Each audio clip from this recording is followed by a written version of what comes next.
Good evening, everybody. Welcome to the sound test room. Today we are taking a look at AUM MidiMixer by 4Pockets, and Paul is here on the chat. So if you're watching this later and you want to follow the chat feed, just hit chat feed first of all before I start. If you like the video, give it a thumbs up, subscribe to the channel.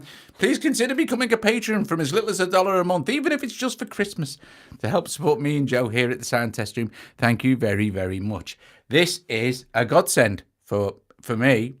It's just epic. Okay, so disclaimer on this one, right? I only started using this today, so it was really easy for me to set this up. So this is not going to be a deep dive tutorial into all the automation stuff that you can do. We'll get into that in other videos as well. What I want to show you is basically how you can set up. So I'm going to play you this session and then basically show you how you can set up a session like this and do this kind of stuff real easy. Okay, so if we were to do a deep dive with music anyway, it would take too long to do it all in one hit. So what I shall do is I have set up, I think, 7 snapshots. I am on snapshot 1 here. There's snapshot 2. This is snapshot 1. And I will change the snapshots as the session is playing. Okay. But you can record everything in this. You can record everything in MidiMixer. Then when you've listened to this, what I shall do is set up a fresh session so you can hear what's going on. As long as you can hear me okay, we should be good to go. So I'm going to mute the microphone and just crack on.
Okay, so pretty cool, eh? So that was using some stuff from Soundtrack Loops, you know, from Jason's company. DJ Puzzle. Link in the description below if you want to grab them. They're not free, by the way, but anyway, there you go.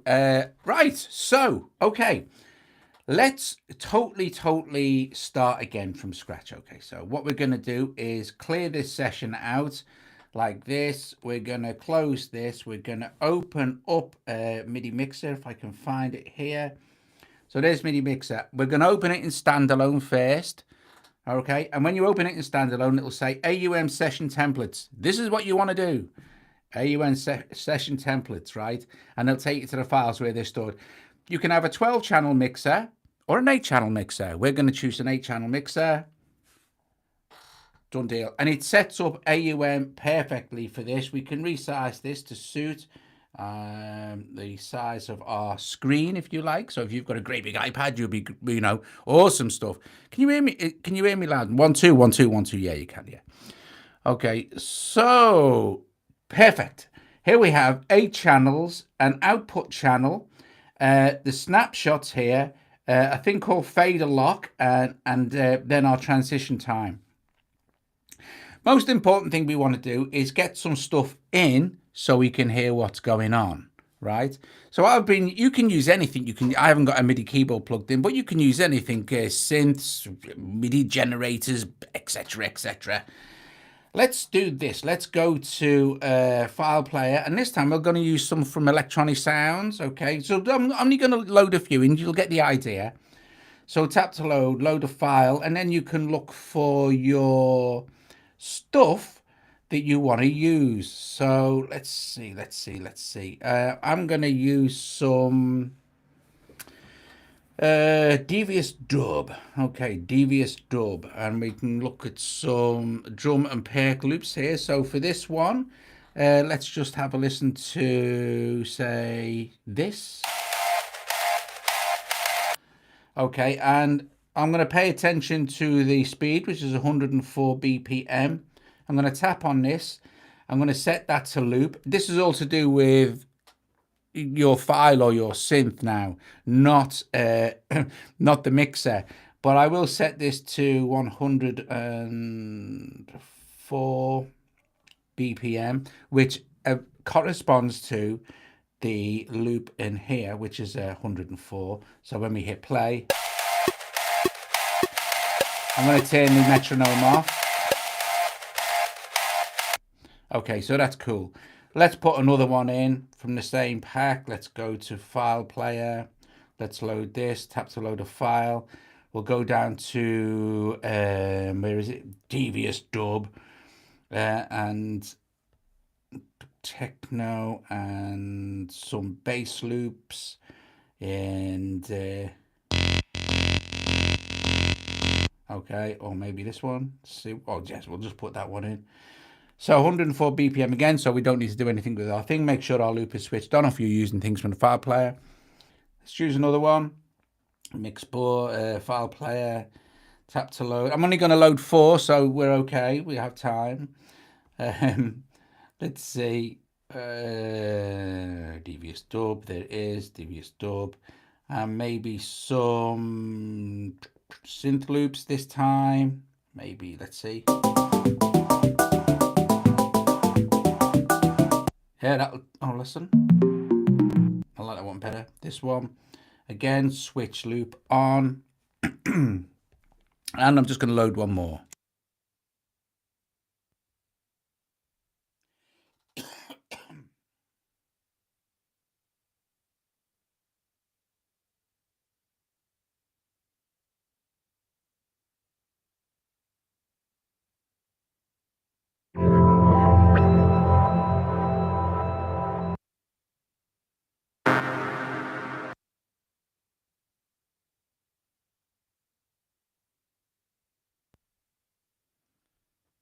So now we have all those loaded. If we were to play them all together now.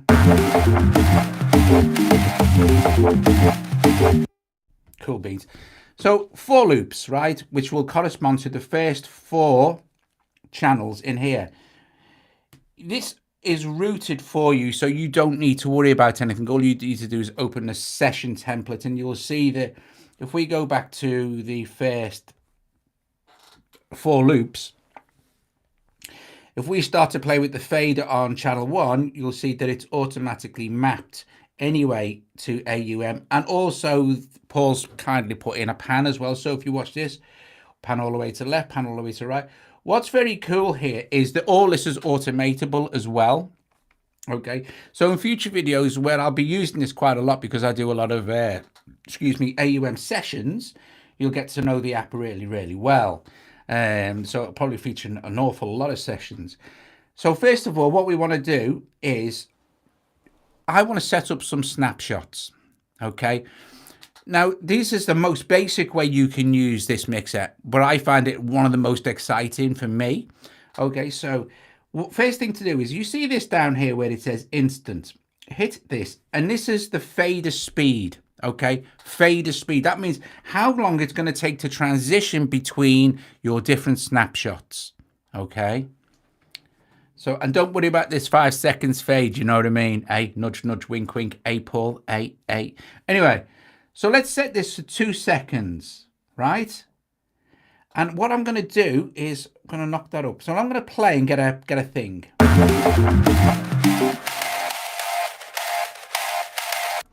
We're just going to start with that.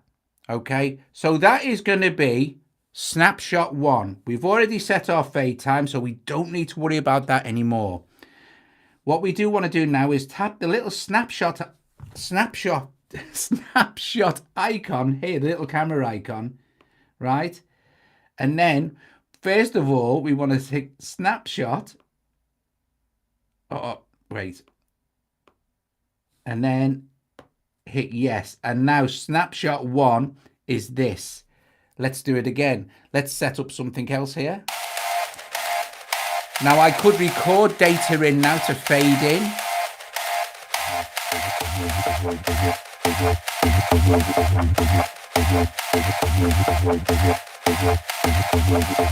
Okay, that's going to be snapshot 2. Okay, so snapshot 2, yes. So now we've got 2 snapshots with a fade time of 2 seconds. So if I hit 1, that will fade down. If I hit 2, it will fade up. And that is the time it will take between the transitions, 2 seconds. Okay, so let's do something different this time. At any time, you can change the fade time. This is important, okay? You don't need to wait. So let's have a 5-second fade time now. And this will only apply to the next snapshot we load, okay? That's important. Before you load, these still will be 2 seconds, okay? This next one that I store will be 5 seconds. All right. So let's play again and see if we can get a nice mix. Now, imagine if you've got 12 of these running and you want to really spend your time building up an awesome mix.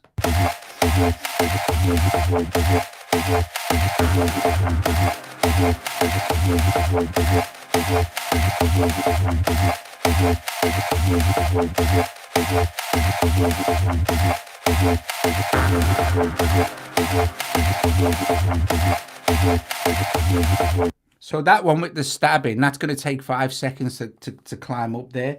So we're going to go snapshot 3. Yes. And this is going to be a 5-second snapshot. So let's do another one. We don't want 5 seconds on this one. Let's say 3 seconds on this next one. Let's play it.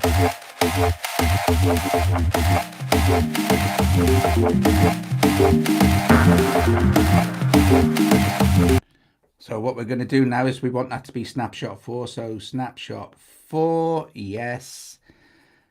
Okay, so let's just, before we add any more and do any more cool stuff, let's just kind of do that, right? So, yes, the next version is amazing. Right, so let's do this. Snapshot 1, look at it, just going to fade back down now. Now, all this can be automated. If I was to hit play now and then hit the record, you can even automate all the snapshots as well, but I don't want to get too deep into this because I haven't used it enough to understand it completely. So it would be unfair of me to do that and I do something wrong and blah, blah, blah. Let's go.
Okay, so for the next snapshot, we're going to do something different. So we've got 4 snapshots. For snapshot 5, here's what I'm going to do.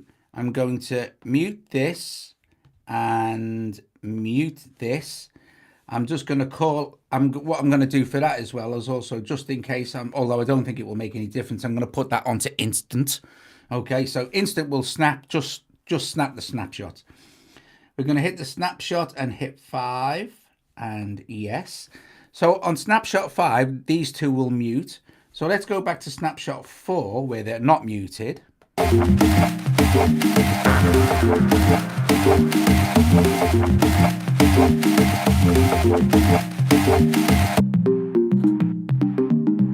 And don't forget, all this can just be recorded in.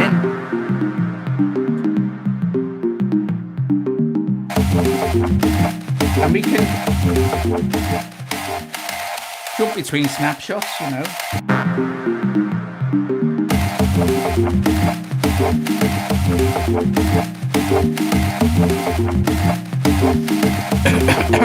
Right, okay, so let's record that as automation.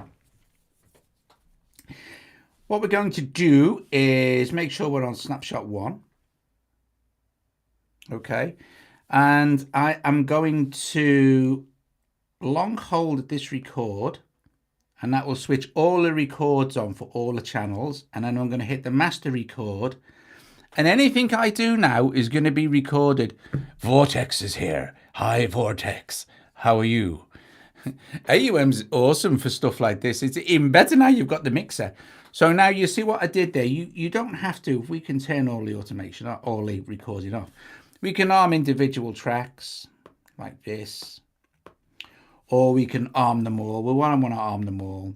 I actually only need to arm the first 4 because I've only got 4 samples playing, but you know, is the thing. To record automation, you must hit record. That's another important thing. Otherwise, nothing will record and you'll be wondering why. So all we need to do now is, because we're in record mode and our master recorders are on, all we need to do is hit play, and then we can just, we can even now just fade in and out with faders and stuff, and it'll all just become part of the recording, the snapshots, the panning, anything you do. Okay, so let's start it off.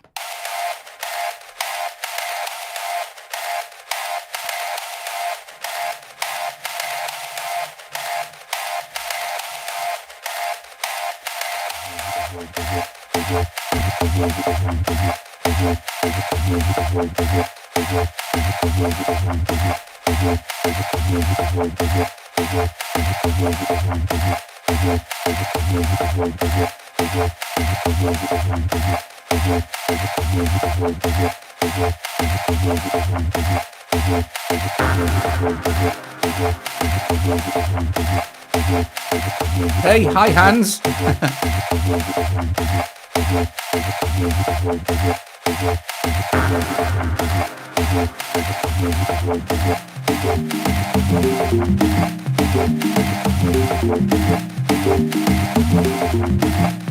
Okay, so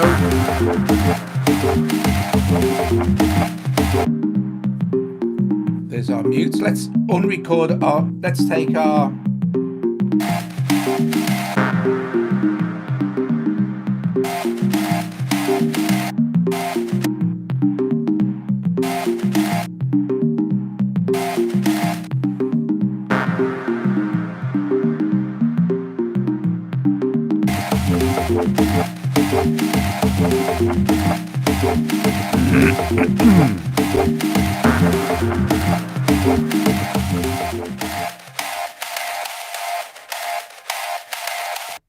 Okay, so all we need to do now is rewind our transport bar. We can have a look, I think, if automation has been recorded.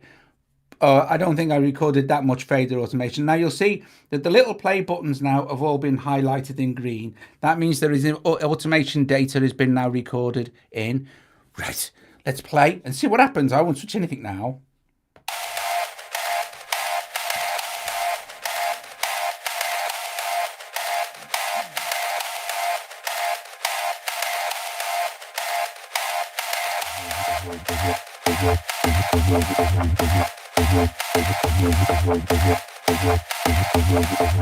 Hi, John.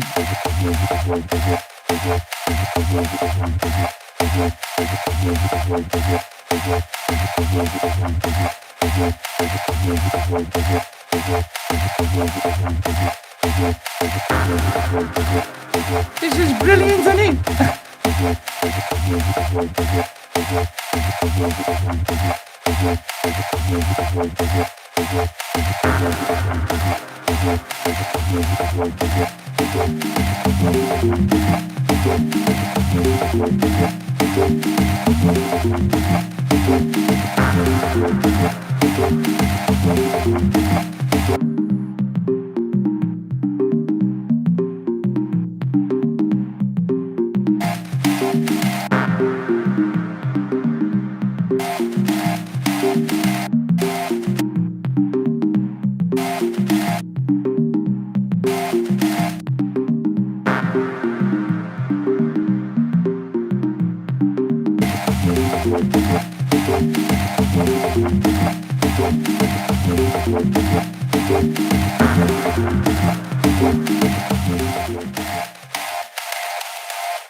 How brilliant is that? That's absolutely awesome. So it's like endless possibilities, isn't it? Whatever you're doing, you can just automate all of it now for definitely your sessions and stuff. And don't forget also, you can put your effects in and everything. I didn't put any effects in and that, but the last session that I did, I had effects running in. So we don't have to stop there. We could carry on recording in. Let me just show you a couple of things as well. And I will cover in other videos, but if we expand this, you can do it up and down as well. This is where you can draw in automation. Now, I haven't done this yet, and to be honest with you, it's probably something I wouldn't do. All right, but Gavin, Gavinsky, did a really good, and Paul did as well. There's 2 tutorials already up there. Gavin did one and Paul did one, where they show you going through all this cool stuff. And you can paint fade time in. You can paint all sorts of different notes in solos and stuff like that. For me, I'm kind of like I'm a button pusher. I like to do things manually. But if you want really smooth transitions and fades and stuff, you can do it like this. So you've got lots of different options for recording automation in. You're not just limited to this. And you can copy and paste bits and pieces, loads of stuff that I haven't even got into yet. You can save a mix. You can erase the automation. How do I do that? Like that. Look. So any automation you've got in, but there's lots of stuff that you should definitely check out Paul's and Gavin's video on it, because it will give you a much better idea of how that side of it works, I really like this, the aspect of, I love the aspect of the snapshots. Now, another thing as well we could look at as well also, I guess, is super easy thing, this one, is fader locks. So once you hit faders there, it will lock the faders, and you can, it doesn't lock that one, but you can lock the faders on the actual mixer. So you could do like a multi-fade in sort of thing, which is very cool. Yeah, it's awesome stuff. And then when you finish, now another thing is, well, don't forget you load in templates, but you can, once you've saved the template inside AUM, it's going to be there inside AUM. You don't have to open the standalone version every single time. And you can add more stuff into AUM as you normally would if it was like, you wanted to do some keyboard solos or piano and play over the top of it. It's really so easy to set up a session. We only set 4 up there, and it didn't take long. This whole stream so far, we've run through 2 sessions, set one up from, next one's coming with a 24-track template as well. So let's set up another one, shall we, quickly? So I'll save this one, and I'll call it, I'll just call it something. What does it save? I want to, where's me thing? Electronic, because I use Dean's patches. So 8-channel mix electronic.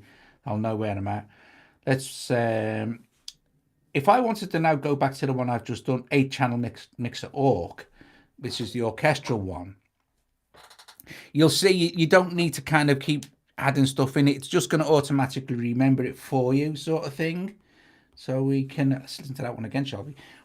I tell you what we'll do with this one. We'll do what we did with the other one and record some automation as it's playing. Now, I wasn't going to cover the recording of the automation. In fact, it was something I thought to myself, will I actually use that? But hell's teeth, I will. I think it's great. And it just worked, didn't it? It worked really easy. I'm not quite sure what the merge thing is, so maybe Paul might want to explain that. I did watch the video earlier, but I've completely forgotten what merge means. But let's do this, shall we? Let's do this again, because I do have... Oh, you can also name all these. If you long hold on the channel name, you can... Subtract that up there. This is called bells because it's a sample. But you can name each of these, which makes... am I drawing on here? Look. God. It makes... it makes... That's because I went into drawing mode on there. It makes life a lot easier if you've got a big, massive multi-session going, because I know that the timpani's in 1, the piano's in 2. Let's do some recording. So like I said, on the master output channel, you long hold record, and that will arm every single track. Okay. Then you make sure that your master record is on, which is beneath the merge button. And then you're good to go. As soon as this transport starts running, you're recording, or everything you do is being recorded. That's bloody brilliant, Paul. It really is. It really is clever stuff. Imagine using this with... Spider had a brilliant idea, really. He emailed me with an idea for setting up Riffer with a... We could do something like this. You could have Riffer playing 4 different instruments, all routed through this, all having the different instruments, like a string quartet thing from iSymphonic. God. Hey, I tell you what, lads. Hey, put on. Come on, son. Let's go with this, eh?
all that automation I just did should just have recorded now.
This is brilliant.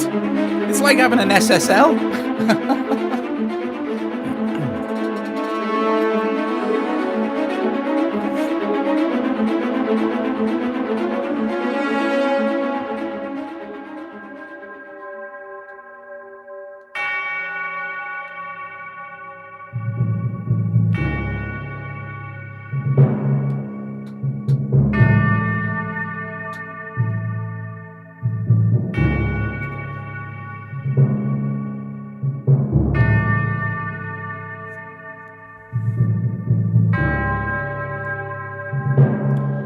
So let's go back. I just want to have a look at something. Let me check this. I think I did a fade on this, didn't I? Right, first thing was the bells. Let's go and have a look at the thing here, and let's select I think I might select channel 3, which is the bells. And I think we should see the automation. Is that right, Paul? If I've actually recorded in by hand, we should see that automation reflected on the graph here for the bells on channel 3, fader info.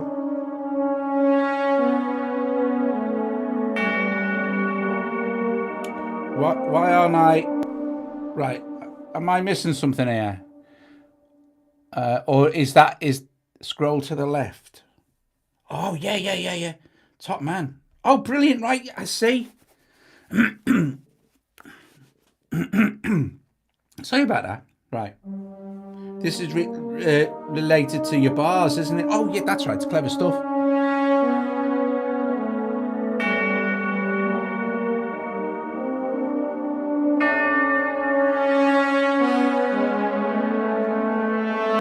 Awesome. I get it. It's good stuff. I understand that now. Nice one. I don't want to get into that now. It scares me. I don't want to. Right, I'm just going to quickly set up another session. Not particularly to do anything, but I want to have a look at the 12-channel mixer.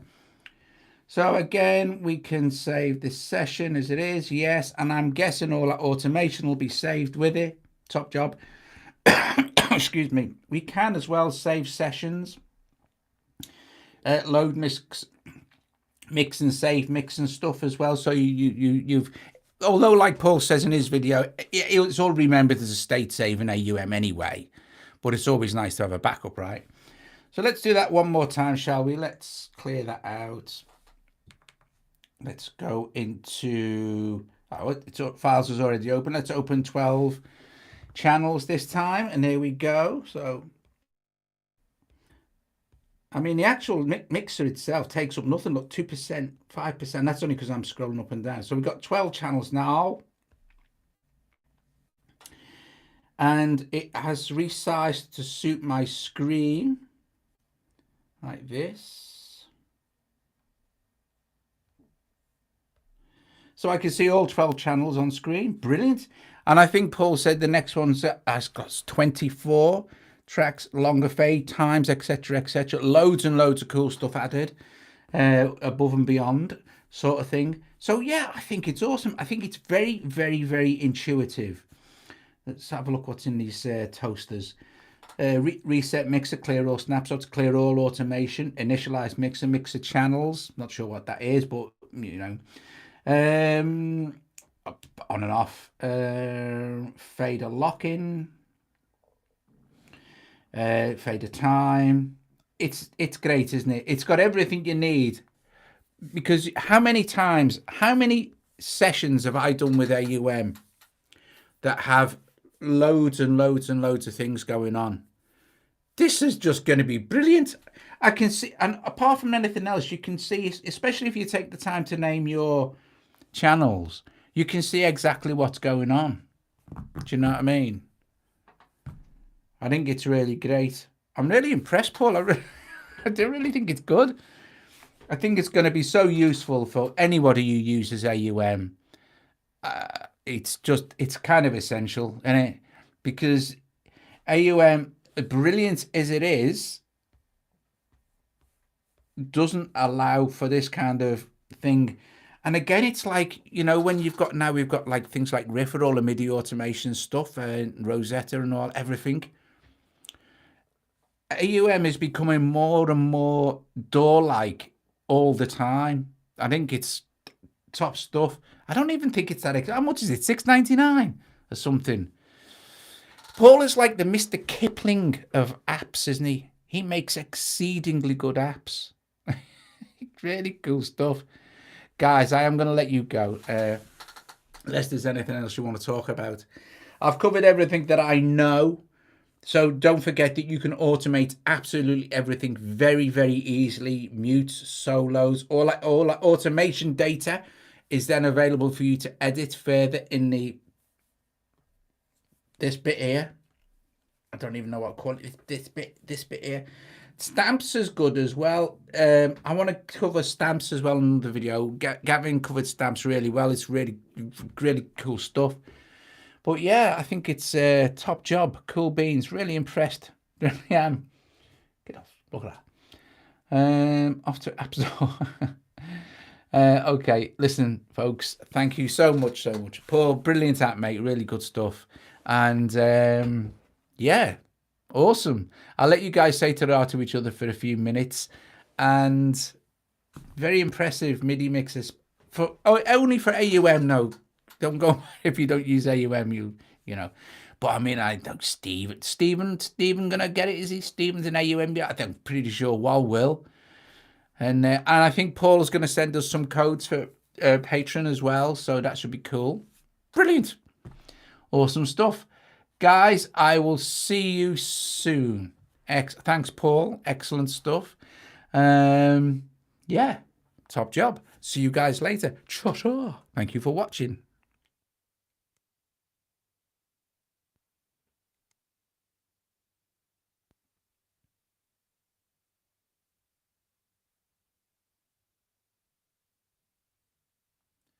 What is that a serious question, Cave?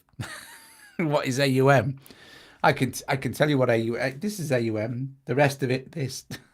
You know what AUM is. You watched all my videos. Okay.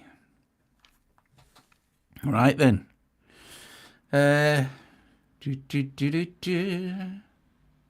Super. Right, super impressed with that, Paul. Very good.